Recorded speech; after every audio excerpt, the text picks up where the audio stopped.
अस्सलामुअलैकुम। मोहम्मद अज़ीज़ सिद्दीक अपने प्रोग्राम में एस यूज़ के साथ हाजिर खिदमत है। बिलाखिर हम जून में दाखिल हो गए और 1 जून आ गया।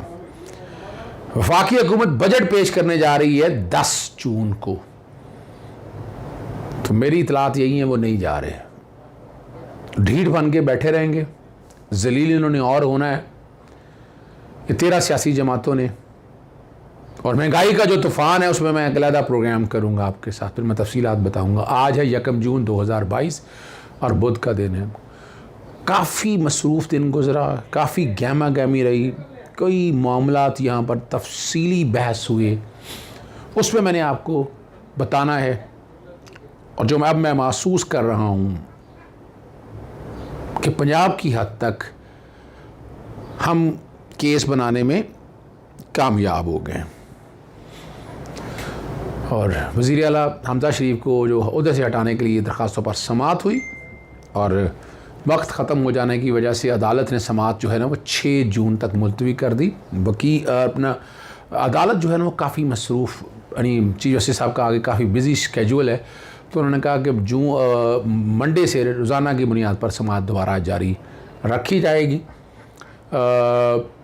अली ज़फ़र साहब ने आज अपने आर्गूमेंट्स कंप्लीट कर लिए, कंक्लूड कर लिए। वो रिट्रोस्पेक्टिविटी के हवाले से बात कर रहे थे, मुख्तलिफ जजमेंट्स दी उन्होंने। मैंने अपना जो केस है आज अदालत के सामने बड़ा मुख्तलिफ अंदाज में पेश किया है। मैंने अदालत को ये बताया तारीखें पढ़ के, 7 अप्रैल का और 17 मई का। 7 अप्रैल का जो डिप्टी स्पीकर की रूलिंग का था उसमें अदालत को बताया कि ये सारा मामला 5 मेंबर बेंच सुन रहा था और उसमें 63 को क्वालिफाई कर दिया कि वोट डाल लें आप, उसके कॉन्सिक्वेंस देखने होंगे, आप कॉन्सिक्वेंस आपको बर्दाश्त करने होंगे। मुश्तरी होशियार बाज का लफ्ज़ मैंने इस्तेमाल किया अदालत के सामने और मैंने वो ऑर्डर पढ़ के बताया, अदालत को पढ़ के बताया। 7 अप्रैल का बैकग्राउंड पे चल रहा होगा वो ऑर्डर, और लास्ट पैरा ख़ास तौर पर हाईलाइट जहाँ 63A के हवाले से अदालत ने बात की है। फिर मैं 17 जून का ऑर्डर जिसमें डी-सीट करने के हवाले, जिसमें vote can not be counted and must be disregarded, मैंने अदालत को बताया कि ये लिस्ट पेंडिंग थी।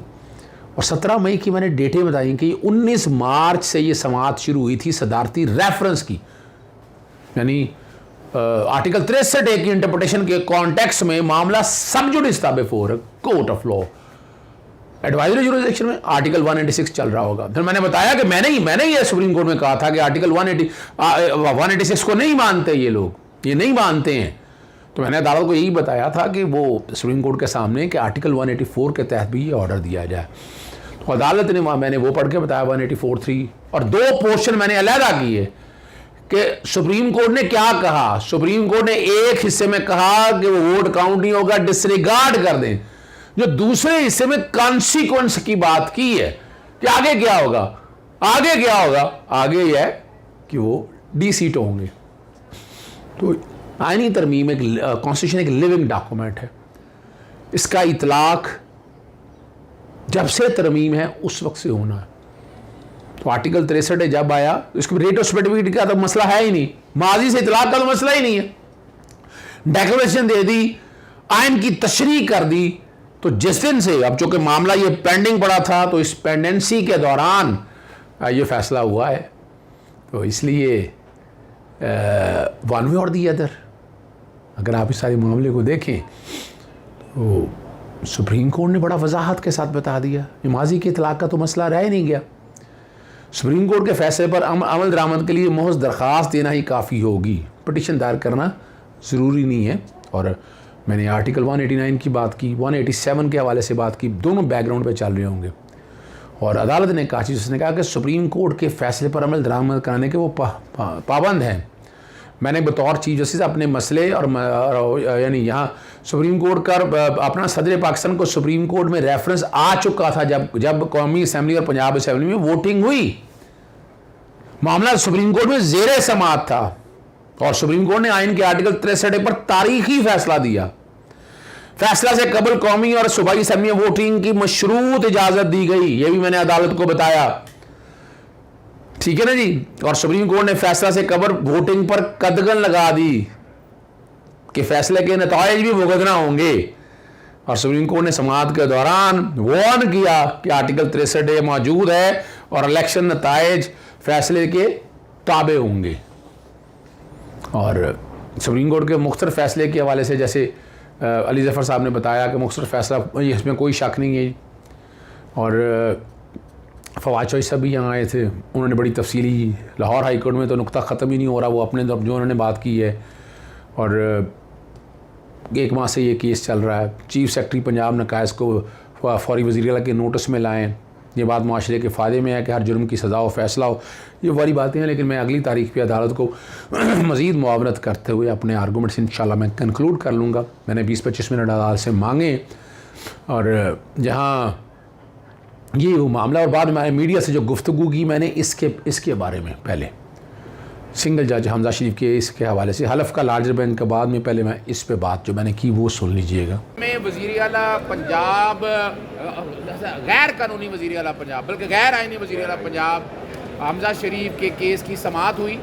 आज अदालत को बताया गया कि सुप्रीम कोर्ट में सदारती रेफरेंस मार्च में चला गया था और बल्कि जितनी समातें हुई हैं पाकिस्तान मुस्लिम लीग नून 7 अप्रैल से पहले अदालत में मौजूद थी और 7 अप्रैल को जब ऑर्डर अदालत ने जारी किया और लिखा कि 63A का आप हक तो इस्तेमाल कर सकते हैं मगर इसके नताइज भुगतना होंगे, आपको इसके कॉन्सिक्वेंस होंगे। ये 7 अप्रैल की बात है और इलेक्शन हुआ है 16 अप्रैल को, तो 16 अप्रैल तक जिन्होंने वोट डाला है और फिर बताया जजमेंट पढ़ के 17 मई की कि वो काउंट नहीं होने और डिस्कार्ड होने हैं, उनको रद्द करना है।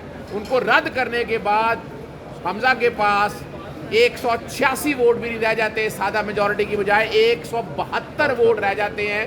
और और इसके अलावा ये भी बताया गया कि 2 वोट ऐसे थे जो पड़े नहीं थे, वहाँ पर वो गलती से टिक किए थे, यानी वो मिल मिला के सारा इलेक्शन हुआ था। और डिप्टी स्पीकर ने जिस तरह हाउस को ख़राब किया, जिस तरह वहाँ इलेक्शन मुनक्कद किया, वो ना सिर्फ गैर कानूनी बल्कि गैर आइनी है। और लाहौर हाई कोर्ट के पास इख्तियार मौजूद है कि सारे का सारा इलेक्शन कलअदम करार दे दे और बाकायदा 16 अप्रैल जिस दिन वोटिंग हुई थी उस दिन पर मामला ले जाए, जो भी मेजॉरिटी ले जाएगा। फिर अदालत को ये बताया गया कि हमारा आईने पाकिस्तान का जो दिबाचा है वो मुंतखब नुमाइंदों के ज़रिए चलना है। तो मुंतखब नुमाइंदे जितने होंगे, जब मुंतखब नुमाइंदों का मुंतखब करदा वज़ीर आला नहीं है, यानी 25 वोट जो जालसाजी से लिए, क्या उनसे मुंतखब वज़ीर आला हो सकता है? आइनी तौर पर नहीं हो सकता। आईने पाकिस्तान की का नफाज लाजमी है। आइंदा केस की समाअत पीर के लिए मुलतवी हो गई है। अदालत से गुजारिश की है कि इसको जल्द अज जल्द फैसला करे, लेकिन अदालत ने कहा है कि हर एक को सुनने का मौका दिया जाएगा और फिर फैसला किया जाएगा। ये अजहर भाई बताइएगा कि मामला कब तक कंक्लूड हो जाएगा?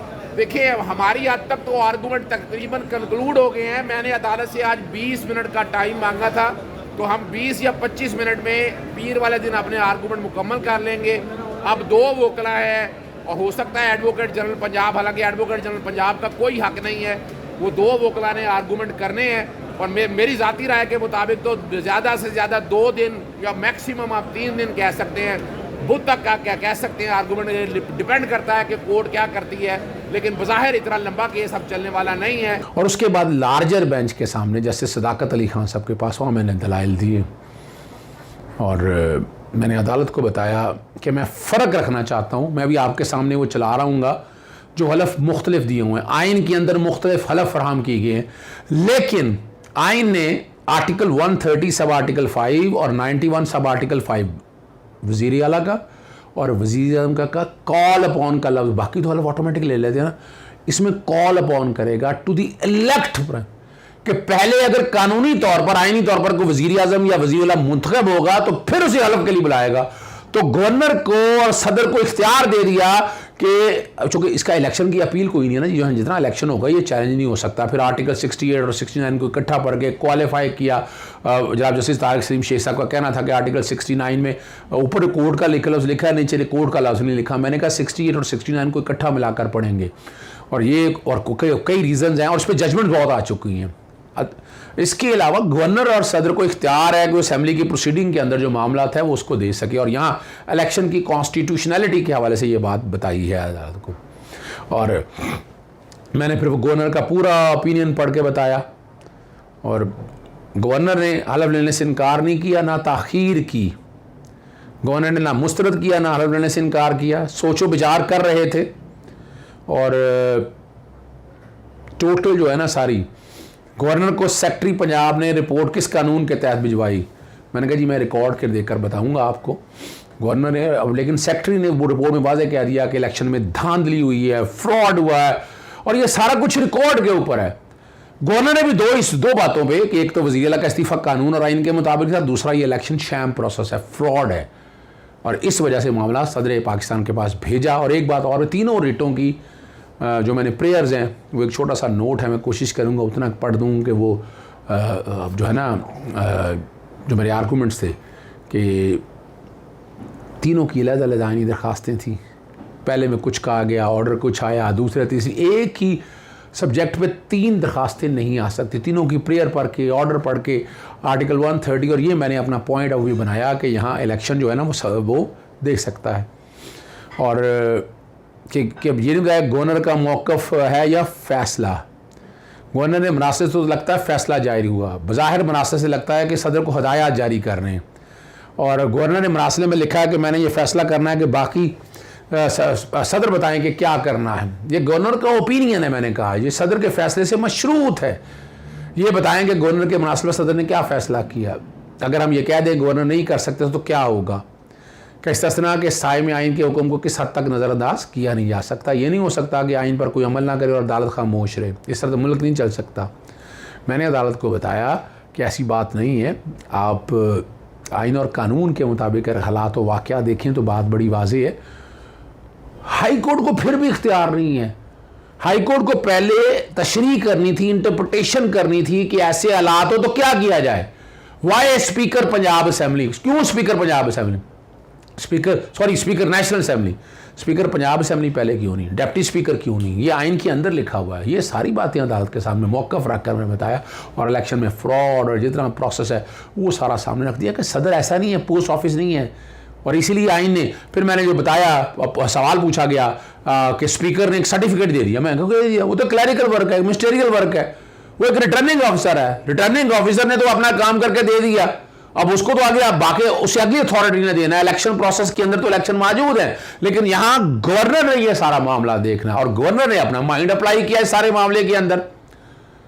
मैंने फिर आज दलाइल अपने मुकम्मल कर ली हैं, और कल जो है ना अगर कोई इलेक्शन कानून के मुताबिक ना हो तो स्पीकर दुरुस्त करा दे तो क्या गवर्नर हरल लेने का पाबंद है या नहीं। ये अब्दुल्ला शरीफ के वकील से सवाल आपने पूछे। जैसे कोई इलेक्शन हुआ हो ना हो, मगर गवर्नर को इतला दे दी जाए कि ये हो गया तो गवर्नर क्या करेगा। और जहाँ ये सवाल है ना जो मेरे उठाए गए हैं ना, कि अगर ऐसी बात हो तो गवर्नर के पास तो आईनी इख्तियारात मौजूद हैं, इसी में अदालत की मुआवनत कर रहे हैं। कल तक की समाअत मुलतवी कर दी है। सदर और गवर्नर को दोबारा नोटिस अदालत ने जारी किए हैं कि वो भी अपना मौक़िफ़ आकर यहाँ अदालत के सामने दें। मैंने जो मीडिया से गुफ्तगू की है इसके बाद ज़रा वो सुन लीजिएगा। बताइएगा क्या प्रोसीडिंग्स हुई हैं। लाहौर हाई कोर्ट के लार्जर बेंच के सामने जो चीफ मिनिस्टर का हलफ के हवाले से बड़ी तफसीली बहस हुई है। अदालत को बताया गया कि आइन के अंदर कोई 22 के करीब हलफ हैं जो जैसे ही आप उस दफ्तर में आते हैं हलफ हो जाना है, लेकिन वज़ीर आला और वज़ीर आज़म के हलफ ऐसे हैं कि उसमें सदर ने या गवर्नर ने कॉल अपॉन करना है इलेक्टेड को। अगर इलेक्शन में फ्रॉड हुआ हो, धांधली हुई हो, तो गवर्नर या सदर को इख्तियार है कि वो इलेक्शन को देख सकता है और उसके ऊपर अपना एक ओपिनियन दे सकता है। यही डिस्टिंक्शन डाली है कि 3 मुख्तलिफ दरख्वास्तें थीं, उसमें मुख्तलिफ पॉइंट ऑफ व्यू लिए कि हर एक की प्रेयर अलहदा थी, ऑर्डर अलहदा था, और हाई कोर्ट के पास इख्तियार ये था कि पहले ओथ लेने के हवाले से उसकी इंटरप्रटेशन करती है कि अगर कोई बंदा रिफ्यूज़ कर रहा है तो पहले तय करती कि अगर ये रिफ्यूज़ कर रहा है तो कोर्ट इसमें इंटरफेरेंस कर सकती है, कोर्ट डायरेक्शन दे सकती है। कोर्ट ने ये तय ही नहीं किया। और स्पीकर नेशनल असम्बली को क्यों कहा गया, हालांकि आइन के अंदर है कि स्पीकर पंजाब असम्बली और डिप्टी स्पीकर यानी उनसे हलफ लिए जा सकते थे।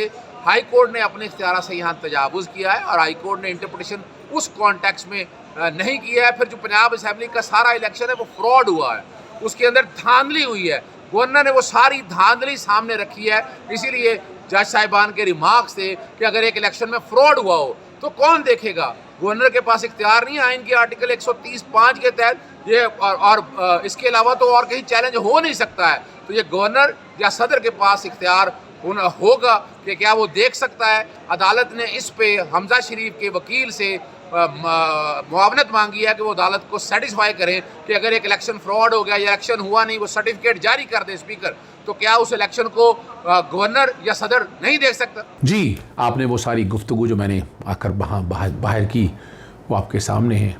अब ये मामला सारा सामने है। मैं तो बड़ा क्लियर हूँ इस हवाले से कि ये हाई कोर्ट के सिंगल जजेस के तमाम फैसले जो हैं वो कलअदम बनते हैं। इसकी इंटरप्रिटेशन कर सकती है इंट्रा कोर्ट अपील के अंदर, लेकिन तीनों जो फैसले हैं वो सस्टेनेबल नहीं है।